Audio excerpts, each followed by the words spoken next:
If you already have a bunch of money, this video is not for you. This video is for people like myself who grew up poor and didn't learn this from anybody. There was nobody to teach it to me. So this is stuff that I've learned over the last decade and a half of focusing on finance incredibly hard after being introduced to the concept of investing by a high school teacher. If it wasn't for that dude, my path would have been completely different. And I want to be abundantly clear. I really am nobody special. I'm not the smartest guy in the group, not the dumbest guy in the group. Very average across the board. So the main goal for this video is to walk you through the exact roadmap I used to become a millionaire in my late 20s. And it sounds kind of crazy, but once you start looking at some of this stuff in a different way, you realize that it's quite possible. And no, it's not being anything like this guy. I don't know anything about this. I literally just looked up on Google, finance guru jet, and this is what pops up. But we have a dude that I guess was a finance influencer that went bankrupt. It's none of this. You're not going to see me hopping on fake jets, or I guess they have this thing in LA where you just go take pictures on a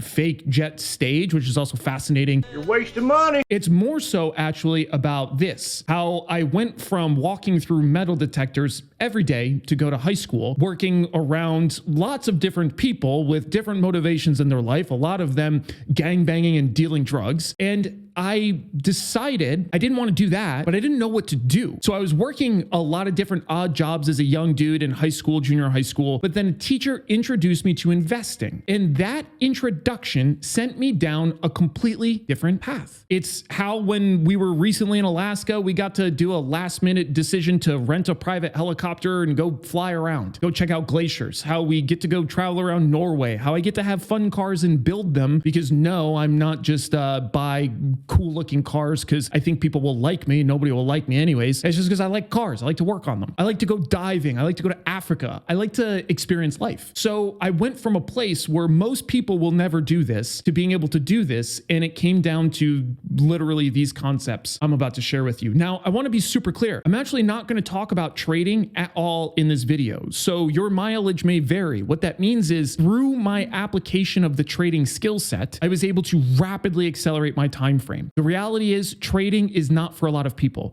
So this overall base case is going to talk about a generally applicable approach for most people that's feasible, not banking on somebody being good at trading or maybe being able to land this really high paying job. It's a little bit more of a middle ground. So let's take a look at this together. The first thing I want to start with, what are the probabilities here?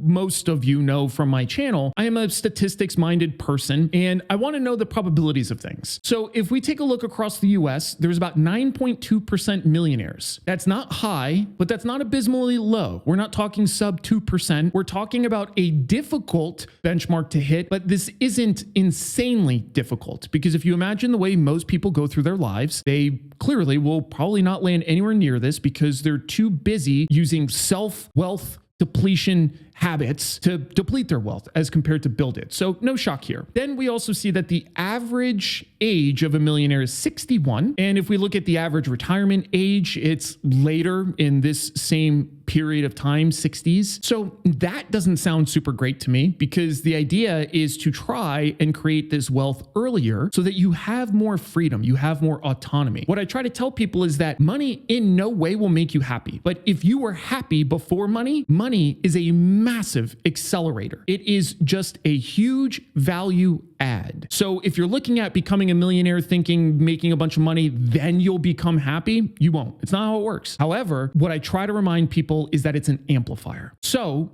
we want to try to get to this sooner. How do we do it? This is it. This literally is it. So I'm going to go through 13 ancillary details on the right-hand side in a second, but it boils down to executing this. So on the left-hand side, you see 3 wealth levers. We have good savings rate, we have investing, and we have income. Why do we start with this? Well, the reason why we start with savings is because you need something to invest, right? So you can't just save your way to wealth. Eric, what do you mean? That's crazy. You're supposed to save. Of course you're supposed to save. But let me show you an example as to why you cannot save your way to wealth. If we take a look at this compound growth calculator over here, you'll notice a few things. I'll slide it over a little bit more. You'll notice a few things. The first thing is if we look at $5,000 and we look at over a 30-year time frame, I'm going to turn this rate of return down to 0. And I'm going to say that we're really good savers. We're going to save $500 a month.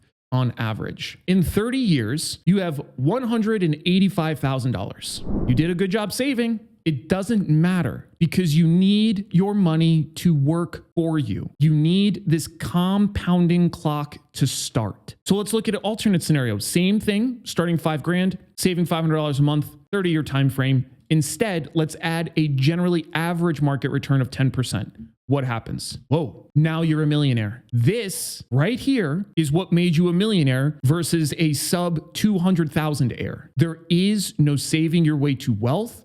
You have to invest, full stop, period. You have to invest. Okay, let's talk about some of these friction points with respect to investing. We already know we can't save our way to wealth. We need to save super aggressively. We know that we need to invest, and we know that income is going to be an important point simply because it's here. We haven't talked about it yet, but we will. But let's talk about this idea of savings rate and starting to invest. The very first thing, once we understand how this process works, is to just start. Don't wait until you have enough. Don't wait until it's convenient. Don't wait until it's a good time. There's all these different reasons to delay beginning this process. And the only thing this does is delay the outcome. Just start. You have 25 bucks, start there. Start adding $25 to your investing account monthly. No matter what, just do it every single month into perpetuity. It's a starting point. What we're focusing on is actually building a habit. Once the habit is built and you see the value, it becomes easier to embrace